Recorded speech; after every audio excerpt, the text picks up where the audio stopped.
ਜ਼ਿੰਮੇਵਾਰੀ ਭੁੱਖ ਤੇ ਮਜਬੂਰੀ ਇਨਸਾਨ ਦੇ ਜਿੰਨੇ ਵੀ ਖਾਬ ਹੁੰਦੇ ਨੇ ਉਹਨਾਂ ਨੂੰ ਰੋਲ ਕੇ ਰੱਖ ਦਿੰਦੀ ਹੈ। 29 ਸਾਲ ਦੇ ਪਾਰਵਤੀ ਨੇ ਜ਼ਿੰਮੇਵਾਰੀ ਭੁੱਖ ਤੇ ਮਜਬੂਰੀ ਕਰਕੇ ਇੱਥੇ ਕੰਮ ਕਰ ਰਹੇ ਨੇ। तो मुझे एक कॉल आई कि अगर आपके पास क्या ऐसी और लड़कियां और ऐसा कुछ, तो हम ऐसी कोई स्कीम सोच रहे हैं। ये इनकी तरफ से आई थी, कंपनी वालों की तरफ से। तो फिर 40 लड़कियां रखी गई, जिनमें से कुछ हम लगी हुई हैं, अभी कुछ छोड़ गई शर्म करके। कि एक लड़की थी, वो किसी और पंप पर थी, उसको ये इशू आ रहा था कि मैरिज को लेके। जब पता चला कि लड़की पेट्रोल पंप पे है तो मतलब टाल मटोल और ऐसा कुछ होने लगा। तो ये चीजें गलत है। आप किसी के काम के साथ उसके व्यक्तित्व को नहीं नाप सकते। यहाँ तो ओपन हम खुले में काम कर रहे हैं, ऑफिस के बंद कमरों में क्या होता है किसी को नहीं पता। ठीक है, अच्छा भी होता है बुरा भी होता है। लड़कियों के लिए वो अगर आपको लग रहा है कि ये सेफ नहीं है तो वो भी सेफ नहीं है। सभी सलाह देते हैं, काम के लिए वैकेंसियां कहीं नहीं है, कुछ नहीं है, इसलिए मैं यहाँ पर कर रही हूँ। प्लस ये भी है कि जो है जरूरतमंद बच्चे, मैं उनको अपनी सैलरी का आधा हिस्सा उनको भी देती हूँ। मुझे मेरा टारगेट दिखता है कि मुझे आगे कुछ करना है, उसके लिए मुझे पैसा चाहिए और मेरे दिमाग में वही चलता है कि हाँ यहाँ से मेरी हो रही है अर्निंग आ रही है, ठीक है, मैं उससे काम अपना। ਲੋਕ ਤਾਂ ਅੱਜਕੱਲ ਸਿੰਗਲ ਐਮਏ ਕਰਕੇ ਥੱਕ ਜਾਂਦੇ ਨੇ, ਤੁਸੀਂ ਡਬਲ ਐਮਏ ਕਰ ਲਈ। ਕਿਹੜੇ ਸਬਜੈਕਟ ਕੀਤੀ ਸੀਗੀ, ਕਿੱਥੋਂ ਕੀਤੀ? जीसीजी की मेरी ग्रेजुएशन, पोस्ट ग्रेजुएशन मेरी यूनिवर्सिटी की है, पंजाब यूनिवर्सिटी। एक एमए मेरी पॉलिटिकल साइंस में, एक मास्टर ऑफ सोशल वर्क। ਕਹਿੰਦੇ ਨੇ ਜ਼ਿੰਮੇਵਾਰੀ ਭੁੱਖ ਤੇ ਮਜਬੂਰੀ ਇਨਸਾਨ ਦੇ ਜਿੰਨੇ ਵੀ ਖਾਬ ਹੁੰਦੇ ਨੇ ਉਹਨਾਂ ਨੂੰ ਰੋਲ ਕੇ ਰੱਖ ਦਿੰਦੀ ਹੈ। ਇਹ ਤਿੰਨ ਲਫ਼ਜ਼ ਕਹਿਣੇ ਆਸਾਨ ਨੇ, ਪਰ ਜ਼ਿੰਮੇਵਾਰੀ ਭੁੱਖ ਤੇ ਮਜਬੂਰੀ ਉਹ ਸ਼ਬਦ ਨੇ ਜਿਹੜੇ ਕਿ ਇਨਸਾਨ ਦੀ ਪੂਰੀ ਜ਼ਿੰਦਗੀ ਬਦਲ ਦਿੰਦੇ ਨੇ। ਕਿਉਂਕਿ ਜ਼ਿੰਮੇਵਾਰੀ ਭਾਵੇਂ ਉਹ ਆਪਦੀ ਹੋਏ ਜਾਂ ਪਰਿਵਾਰ ਦੀ, ਭੁੱਖ ਉਹ ਆਪਦੀ ਹੋਏ ਜਾਂ ਆਪਣੇ ਪਰਿਵਾਰ ਦੀ, ਕਿਉਂਕਿ ਢਿੱਡ ਤਾਂ ਪਾਲਣਾ ਹੀ ਹੈ। ਤੇ ਮਜਬੂਰੀ ਉਹ ਮਜਬੂਰੀ ਹੈ ਜਿਹੜੀ ਰਿਸਪੌਂਸਿਬਿਲਟੀ ਦੇ ਨਾਲ ਬਿਲਕੁਲ ਟੱਚ 'ਚ ਰਹਿੰਦੀ ਹੈ। ਇਹ ਗੱਲਾਂ ਇਸ ਕਰਕੇ ਕਰ ਰਹੇ ਹਾਂ ਕਿਉਂਕਿ ਇਸ ਵਕਤ ਅਸੀਂ ਮੋਹਾਲੀ ਦੇ ਫੇਸ 6 ਇੱਕ ਪੈਟਰੋਲ ਪੰਪ ਤੇ ਖੜੇ ਹਾਂ ਤੇ ਇੱਥੇ ਪਾਰਵਤੀ ਸਾਡੇ ਨਾਲ ਨੇ। 29 ਸਾਲ ਦੇ ਪਾਰਵਤੀ ਨੇ ਜ਼ਿੰਮੇਵਾਰੀ ਭੁੱਖ ਤੇ ਮਜਬੂਰੀ ਕਰਕੇ ਇੱਥੇ ਕੰਮ ਕਰ ਰਹੇ ਨੇ। ਡਬਲ ਐਮਏ ਨੇ, ਪੋਲੀਟੀਕਲ ਸਾਇੰਸ ਦੇ ਵਿੱਚ ਐਮਏ ਕੀਤੀ ਹੋਈ ਹੈ, ਇੱਕ ਹੋਰ ਸਬਜੈਕਟ ਦੇ ਵਿੱਚ ਐਮਏ ਕੀਤੀ ਹੋਈ ਹੈ। ਤੇ ਹੁਣ ਐਮਫਿਲ ਦੀ ਤਿਆਰੀ ਕਰ ਰਹੇ ਨੇ। ਯਾਨੀ ਆਪਣੀ ਔਰ ਤੇ ਜਿੱਥੇ ਪਰਿਵਾਰ ਮਾਪੇ ਕਹਿੰਦੇ ਨੇ ਨਾ ਕਿ ਬੱਚਾ ਪੜ੍ਹ ਲਿਖ ਲਏ ਅੱਛੀ ਨੌਕਰੀ ਮਿਲ ਜਾਏਗੀ, ਪਰ ਪੜ੍ਹ ਲਿਖ ਕੇ ਵੀ ਇੱਥੇ ਨੌਕਰੀ ਅੱਛੀ ਨਹੀਂ ਮਿਲਦੀ। ਪਾਰਵਤੀ ਸਾਡੇ ਨਾਲ ਨੇ, ਇਸ ਵਕਤ ਪੈਟਰੋਲ ਪੰਪ ਦੇ ਕੰਮ ਕਰਦੇ ਨੇ। ਪਾਰਵਤੀ ਕਿਵੇਂ ਹੋ?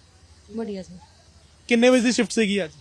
6 से 2 होती है सर, हमेशा 5:40 पे आना होता है, रिपोर्टिंग टाइम है 5:40। ਕਿਉਂਕਿ ਅਸੀਂ ਗੱਲ ਕਰ ਰਹੇ ਸੀ ਕਿ ਜ਼ਿੰਮੇਵਾਰੀ ਭੁੱਖ ਤੇ ਮਜਬੂਰੀ ਆ ਤਿੰਨ ਵਰਡ ਬਹੁਤ ਅਹਿਮੀਅਤ ਰੱਖਦੇ ਨੇ ਹਰ ਕਿਸੇ ਦੀ ਜ਼ਿੰਦਗੀ 'ਚ। ਤੁਹਾਡੀ ਜ਼ਿੰਦਗੀ 'ਚ ਕਿੰਨੇ ਕੁ ਅਹਿਮੀਅਤ ਰੱਖ ਰਹੇ ਨੇ? बहुत ज्यादा ये चीजें हमने देखी। और मतलब कि जब कोरोना टाइम एक ऐसा टाइम था, उससे पहले मैं प्राइवेट जॉब या अपना जो भी था कर ही रही थी, बट कोरोना टाइम ऐसा टाइम था जब जॉब छूट गई। तो उस टाइम उस चीज का हम सोच रहे थे कि हम अब आगे करेंगे क्या, क्योंकि कोई पता नहीं था कब तक कोरोना चलना है, क्या करना है। उस टाइम पे मतलब एक मुहिम चली थी, मैं काफी टाइम से सोशल वर्क भी कर रही हूँ। तो वो चंडीगढ़ पुलिस का टाई अप प्लस IOCL का प्लस जो हम सोशल वर्करों का ग्रुप था। तो मुझे एक कॉल आई कि अगर आपके पास क्या ऐसी और लड़कियां और ऐसा कुछ, तो हम ऐसी कोई स्कीम सोच रहे हैं। ये इनकी तरफ से आई थी, कंपनी वालों की तरफ से ना। तो फिर 40 लड़कियां रखी गई, जिनमें से कुछ हम लगी हुई हैं, अभी कुछ छोड़ गई शर्म करके, कुछ मजबूरी के कारण, किन्हीं को दूर पड़ता था या जैसा भी एटमोसफेयर वहां पर था उस हिसाब से। ਪਾਰਵਤੀ ਆਪਣੇ ਸਕੂਲ ਡੇਜ਼ ਦੀ ਗੱਲ ਕਰ ਲੈਂਦੇ ਆ, ਕਾਲਜ ਡੇਜ਼ ਦੀ ਗੱਲ ਕਰ ਲੈਂਦੇ ਆ। ਪੜ੍ਹਾਈ ਕਿੱਥੋਂ ਕੀਤੀ ਸੀਗੀ? ਡਬਲ ਐਮਏ ਕੀਤੀ ਤੁਸੀਂ। ਲੋਕ ਤਾਂ ਅੱਜਕੱਲ ਸਿੰਗਲ ਐਮਏ ਕਰਕੇ ਥੱਕ ਜਾਂਦੇ ਨੇ, ਤੁਸੀਂ ਡਬਲ ਐਮਏ ਕਰ ਲਈ। ਕਿਹੜੇ ਸਬਜੈਕਟ ਕੀਤੀ ਸੀਗੀ, ਕਿੱਥੋਂ ਕੀਤੀ ਸੀ? मेरी स्कूलिंग सेक्टर 15 की है, गवर्नमेंट स्कूल है चंडीगढ़। जीसीजी की मेरी ग्रेजुएशन, पोस्ट ग्रेजुएशन मेरी यूनिवर्सिटी की है, पंजाब यूनिवर्सिटी। एक एमए मेरी पॉलिटिकल साइंस में, एक मास्टर ऑफ सोशल वर्क। हाँ जी। ਕਈ ਵਾਰੀ GCC ਦੇ ਪੰਜਾਬ ਯੂਨੀਵਰਸਿਟੀ ਸਟੂਡੈਂਟ ਇੱਥੇ ਪੈਟਰੋਲ ਪਾਉਣ ਲਈ ਆਉਂਦੇ ਨੇ, ਮਿਲਦੇ ਨੇ। ਐ ਨਹੀਂ ਲੱਗਦਾ ਕਿ ਇੱਥੇ ਮੈਂ ਕੰਮ ਕਰ ਰਹੀ ਹਾਂ, ਮੈਂ ਇੰਨੀ ਪੜ੍ਹਾਈ ਲਿਖਾਈ ਕਰ ਲਈ, ਫਿਰ ਮੈਨੂੰ ਇੱਥੇ ਡਿਜ਼ਰਵ ਨਹੀਂ ਕਰਦੀ, ਕਿਤੇ ਬੈਟਰ ਥਾਂ ਤੇ ਡਿਜ਼ਰਵ ਕਰਦੀ? वो चीज सर लगती है, मगर करना पड़ता है, क्योंकि मैंने as a professor assistant lecturer काफी टाइम काम किया है। तो ऐसा नहीं है स्टूडेंट नहीं जानते और वो यहाँ नहीं आते, वो आते हैं, वो कहते हैं मैम आप यहाँ। तो कई ऐसे हैं जिनके साथ मेरा उठना बैठना था, बड़े हायर वो हैं, वो भी आते हैं, तो वो कहते हैं हम आपको यहाँ देख के मतलब हमें अजीब लगता है, आप कहीं और के लिए भी ट्राई करो। बट वही है कि सभी सलाह देते हैं, काम के लिए वैकेंसियां कहीं नहीं है, कुछ नहीं है, इसलिए मैं यहाँ पर कर रही हूँ। प्लस ये भी है कि जो है जरूरतमंद बच्चे, मैं उनको अपनी सैलरी का आधा हिस्सा उनको भी देती हूँ। ਕਿੰਨੇ ਕਮਾ ਲੈਣੇ ਹੋ ਇੱਥੇ ਤੇ ਅੱਧਾ ਹਿੱਸਾ ਕਿੰਨਾ ਕੁ ਦਿੰਦੇ ਹੋ ਕਿਉਂਕਿ ਜ਼ਿਆਦਾ ਤਾਂ ਹੁੰਦਾ ਨਹੀਂ ਹੋਣਾ ਫਿਰ ਵੀ ਤੁਸੀਂ ਅੱਧਾ ਹਿੱਸਾ ਆਪਣਾ ਦੂਜੇ ਬੱਚਿਆਂ ਨੂੰ ਦੇ ਰਹੇ ਹੋ ਗਰੀਬ ਬੱਚਿਆਂ ਨੂੰ ਦੇ ਰਹੇ हाँ जी, मैं 8,000 रुपए देती सर। यहाँ की सैलरी उस टाइम मेरी 15 थी, अभी 18 हुई है। 18 सैलरी, ESI, PF सब कुछ है, 8 घंटे जॉब है, 4 छुट्टियां हैं। हाँ जी। ਤੇ ਇਸ ਤੋਂ ਇਲਾਵਾ ਅਸਿਸਟੈਂਟ ਪ੍ਰੋਫੈਸਰ ਕਿੱਥੇ ਸੀਗੇ ਤੁਸੀਂ ਦੱਸ ਰਹੇ ਸੀ हाँ जी, ये एग्जाम्स ड्यूटीज लगती थी, जो गवर्नमेंट एग्जाम्स होते हैं और जो बच्चों के एमफिल जैसे हम कर रहे हैं, तो ये हमारे प्रोजेक्ट के अंडर ही आ जाती है कि हमें मतलब वो सब भी करना होता है। ਐਮਫਿਲ ਕਿੱਥੋਂ ਕਰ ਰਹੇ ਹੋ ਹੁਣ एमफिल की अभी तैयारी है सर, देखो कहाँ से। ਲੱਗਦਾ ਨਹੀਂ ਹਿੰਮਤ ਨਹੀਂ ਹਾਰੀ ਕਿ ਦੋ ਐਮਏ ਕਰਨ ਤੋਂ ਬਾਅਦ ਵੀ ਅੱਜ ਮੈਂ ਪੈਟਰੋਲ ਪੰਪ ਤੇ ਲੱਗੀ ਹੋਈ ਆ ਐਮਫਿਲ ਕਰਨ ਤੋਂ ਬਾਅਦ ਵੀ ਜੇ ਇੱਥੇ ਹੀ ਰਹੀ ਤਾਂ ਫਿਰ ਤਾਂ ਮਤਲਬ ਲਾਹਨਤ ਹੈ ਇਹੋ ਜੀ ਸੁਸਾਇਟੀ ਦੇ ਕਿ ਇੰਨਾ ਪੜ੍ਹ ਲਿਖ ਕੇ ਵੀ ਜਿਹੜਾ ਹੈਗਾ ਉਹ ਨੌਕਰੀ ਨਹੀਂ ਦੇ ਪਾ ਰਹੀ ਜਿੱਥੇ ਪੰਜਾਬ ਸਰਕਾਰ ਦਾਅਵੇ ਕਰਦੀ ਹੈ ਵੱਡੇ ਕਿ ਅਸੀਂ ਨੌਕਰੀਆਂ ਦੇ ਰਹੇ ਹਾਂ 8 ਕਰੋੜ ਤੋਂ ਪਤਾ ਨਹੀਂ ਕਿੰਨੇ ਕਰੋੜ ਨੌਕਰੀਆਂ ਜਿਹੜੀਆਂ ਮੋਦੀ ਸਰਕਾਰ ਦਾਅਵੇ ਕਰਦੀ ਹੈ ਦੇਣ ਦੇ ਇਹ ਫਿਰ ਦਾਅਵੇ ਹੀ ਨੇ ਸਾਰੇ सरकार के तो देखो दावे ही हैं ये, क्योंकि वो कर नहीं रहे इस तरफ, तो बेरोजगारी बढ़ी ही है, रोजगार तो देखे ही नहीं हमने। और कई कंपनीज ऐसी हैं जहां बंदे जॉब कर रहे हैं बट वो कंपनीज बंद हो गई। अब वो बंदे कहाँ गए किसी को कोई मतलब नहीं है, लेबर क्लास से किसी को मतलब ही नहीं है कि कहाँ गए। और रही कुछ पंजाब सरकार या कोई जो हमारे लिए कुछ कर सकते हैं, शायद उन तक ये आवाज ना जाती हो, उनके पास इतना खुद के पास टाइम तो है नहीं। अभी आप मुझ तक पहुंचे, पता नहीं ऐसे कितने ही लोग होंगे जो गरीबी में अपना टाइम कर रहे हैं, उस हिसाब से जिन्हें सपोर्ट मिले तो शायद वो सोसाइटी के लिए भी कर सकें। मैं सोशल वर्क करते हुए मेरे को मैं 2012 में 12वीं पास 2007 में 12वीं पास आउट करी थी मैंने। उस टाइम से लेके मैं सोशल वर्क कर ही रही थी, लोगों को जिस हिसाब से हेल्प कर सकती थी मैं। जैसे इनके अवेयरनेस कैंप होते हैं उनमें करती थी। वो करते करते मुझे एक टीचर मिले जो उन्होंने कहा जब सोशल वर्क में आपको इतना एक्सपीरियंस हो गया है तो आप इसमें कर लो एमए, तो आपको स्कोप मिल जाएगा। इसकी वैकेंसियां निकलती हैं गवर्नमेंट, बट अभी निकल ही नहीं रही है कहीं, तो कुछ हो नहीं रहा है। साथ साथ एज का भी इशू होता है, फिर अब एज ऐसे निकलते जाएगी। कॉन्ट्रैक्ट बेसिस जो होती हैं बट वो है नहीं कहीं। ਇੱਥੇ ਕੰਟਰੈਕਟ ਬੇਸ ਹੈ इधर लिमिटेड है जी, कंपनी की तरफ से। कंपनी ने हमें ज्वाइनिंग लेटर दिया था, तो उसमें हमारी टाइमिंग, हमारी सैलरी सब कुछ लिखा हुआ है, ESI PF सब कुछ है इधर। तो मतलब एक तरह कॉन्ट्रैक्ट बेसिस समझो आप। तो ये बाकी प्राइवेट जॉब्स के मुकाबले ठीक है कि मैं कहीं 10,000 कमाऊं, कुछ कमाऊं तो ठीक है, कहीं ना कोई प्रॉब्लम तो। ਨੌਕਰੀ ਕੋਈ ਛੋਟੀ ਵੱਡੀ ਨਹੀਂ ਹੁੰਦੀ ਪਰ ਜਜ਼ਬਾ ਹੁੰਦਾ ਹੈ ਨਾ। ਪਰ ਜਿੰਨਾ ਤੁਸੀਂ ਪੜ੍ਹ ਗਏ ਅਸੀਂ ਇਹ ਵੀ ਕਹਾਂਗੇ ਇਹ ਨੌਕਰੀ ਤੁਹਾਡੇ ਲਈ ਸੂਟੇਬਲ ਨਹੀਂ ਹੈ, ਤੁਹਾਨੂੰ ਹੋਰ ਬੈਟਰ ਨੌਕਰੀ ਜਿਹੜੀ ਉਹ ਮਿਲਣੀ ਚਾਹੀਦੀ ਹੈ। ਇਸ ਤੇ ਤੁਸੀਂ ਕੀ ਕਹੋਗੇ? नौकरी तो मिलनी चाहिए सर, लेकिन अगर मैं यहाँ से छोड़ के 10,000 रुपए ही कमाऊं तो उसमें गुजारा चलेगा नहीं। अभी 18,000 है, मैं 8,000 किसी को दे रही हूँ, 10,000 मेरे खुद के हैं। बट अगर मुझे 10 ही मिलेगा तो मैं कैसे करूंगी ना। तो मैं ये नहीं चाहती कि सिर्फ मैं ही आगे बढ़ूं, मैं उन बच्चों को भी लेके जाना चाहती हूँ, क्योंकि मेरा सोशल वर्क में भी मन है काफी। तो मैं उन बच्चों को भी लेके जाना चाहती हूँ आगे जो नहीं जा पा रहे हैं, जिनको सपोर्ट की जरूरत है।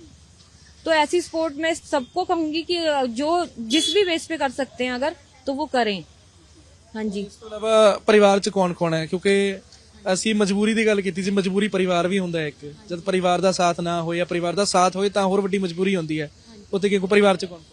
परिवार में भाई हैं, मम्मी पापा भाभी, बट भाई हैं वो अपना अपना करते हैं सभी, जैसा होता ही है फैमिलीज में शादी के बाद। तो मदर फादर हैं, सिस्टर है एक मेरी, उसके कुछ फैमिली इश्यूज हैं, वो भी यहीं पर है, वो साथ में मेरे जॉब कर रही है अभी भी। हाँ जी। तो बस फैमिली इशू तो हैं, वो चल रहे हैं, उनकी भी प्रॉब्लम्स है, बट वो भी है कि अभी लड़के अगर शादी करके ऐसे अलग हो जाते हैं तो ये भी बड़ी वो होती है कि पेरेंट्स जब बच्चे होते हैं तो वो सबको एक तरह करते हैं, बट लड़की की शादी हुई लड़की चली जाएगी, लड़के की शादी हुई लड़का चला जाएगा, पेरेंट्स किसके भरोसे रहेंगे ना। ਤੁਹਾਡੇ ਨਾਲ ਦੇ ਕੁਲੀਗ ਨੇ। मैम क्या नाम है जी आपका?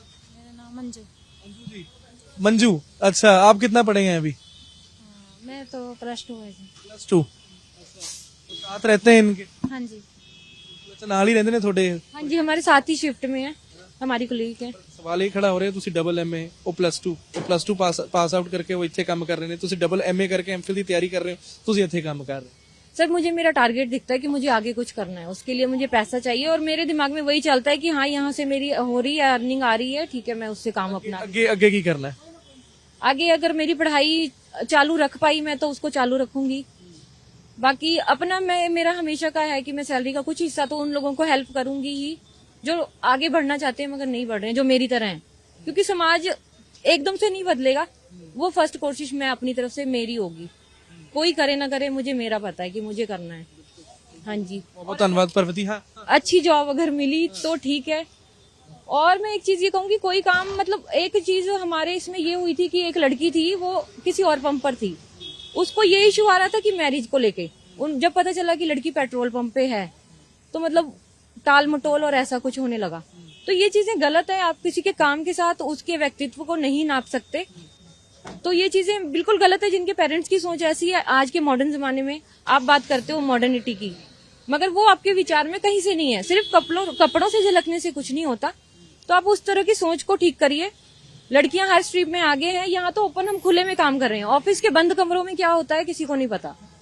ठीक है, अच्छा भी होता है बुरा भी होता है लड़कियों के लिए। वो अगर आपको लग रहा है कि ये सेफ नहीं है तो वो भी सेफ नहीं है।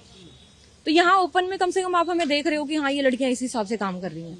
तो कभी किसी के ऊपर उंगली इस तरह से मत उठाइए आप कि दूसरे की बिल्कुल व्यक्तित्व ऐसे लगे, उसके दिल को ठेस पहुंच जाए और मतलब छवि ही खराब हो जाए ना पूरी।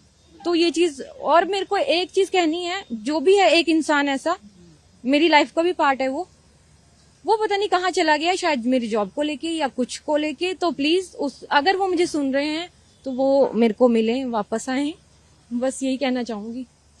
ਬਹੁਤ ਬਹੁਤ ਧੰਨਵਾਦ ਪਾਰਵਤੀ, ਤੁਸੀਂ ਆਪਣੀ ਗੱਲਾਂ ਰੱਖੀਆਂ ਨੇ, ਤੁਸੀਂ ਭਾਵੁਕ ਵੀ ਹੋਗੇ ਥੋੜਾ ਜਿਹਾ, ਪਰ ਨਾਲ ਦੇ ਨਾਲ ਇੱਕ ਮਿਸਾਲ ਨੇ ਇਹ ਦੱਸਣ ਦੇ ਲਈ ਕਿ ਅਸੀਂ ਲੱਖ ਲੱਖ 1.5 ਲੱਖ ਰੁਪਏ ਨੌਕਰੀਆਂ ਦੇ ਕਮਾ ਲੈਂਦੇ ਆ, ਕਾਰਪੋਰੇਟ ਹਾਊਸਾਂ 'ਚ ਜਾ ਕੇ ਸ਼ਰਟਾਂ ਪਾ ਕੇ 10-10 15-15 ਹਜ਼ਾਰ ਦੀਆਂ, ਪਰ 18,000 ਕਮਾ ਰਹੇ ਨੇ, ਉਹਦੇ ਵਿੱਚੋਂ 8,000 ਗਰੀਬ ਬੱਚਿਆਂ ਨੂੰ ਉਹਨਾਂ ਦੀ ਭਲਾਈ ਲਈ ਦਿੰਦੇ ਨੇ। ਸਭ ਤੋਂ ਵੱਡੀ ਗੱਲ ਇਹੀ ਹੈ ਕਿ ਪੈਟਰੋਲ ਪੰਪ ਤੇ ਖੜ ਕੇ ਕੰਮ ਕਰਦੇ ਨੇ ਤੇ ਨਾਲ ਦੇ ਨਾਲ ਆਪਣੀ ਅੱਗੇ ਦੀ ਤਿਆਰੀ ਪੜ੍ਹਾਈ ਦੀ ਵੀ ਕਰ ਰਹੇ ਨੇ। ਜਿੱਥੇ ਲੋਕ ਸਿੰਗਲ ਐਮਏ ਕਰਕੇ ਅੱਗੇ ਤਿਆਰੀ ਕਰਦੇ ਨੇ ਕੰਮ ਦੀ, ਇਹਨਾਂ ਨੇ ਡਬਲ ਐਮਏ ਕਰਕੇ, ਕਿਉਂਕਿ ਜ਼ਿੰਮੇਵਾਰੀ, ਭੁੱਖ ਤੇ ਮਜਬੂਰੀ ਸੀਗੀ, ਜਿਹਦੇ ਕਰਕੇ ਪੈਟਰੋਲ ਪੰਪ ਤੇ ਕੰਮ ਕਰਨਾ ਸ਼ੁਰੂ ਕਰਤਾ। ਪਰ ਇਹ ਕਹਿੰਦੇ ਨੇ ਕੰਮ ਕੋਈ ਛੋਟਾ ਵੱਡਾ ਨਹੀਂ ਹੈਗਾ, ਇਹ ਛੋਟੇ ਕੰਮ ਤੋਂ ਵੀ ਮੈਂ ਅੱਗੇ ਵੱਧ ਕੇ ਕੁਝ ਵਧੀਆ ਕਰਨਾ ਚਾਹੂੰਗੀ ਜ਼ਿੰਦਗੀ 'ਚ ਜੇ ਮੈਨੂੰ ਮੌਕਾ ਮਿਲਿਆ। ਕੈਮਰਾ ਪਰਸਨ ਉਪਿੰਦਰ ਜੱਗੀ ਦੇ ਨਾਲ ਬਜ਼ਨ ਵਰਮਾ, ਡੇਲੀ ਪੋਸਟ, ਮੋਹਾਲੀ।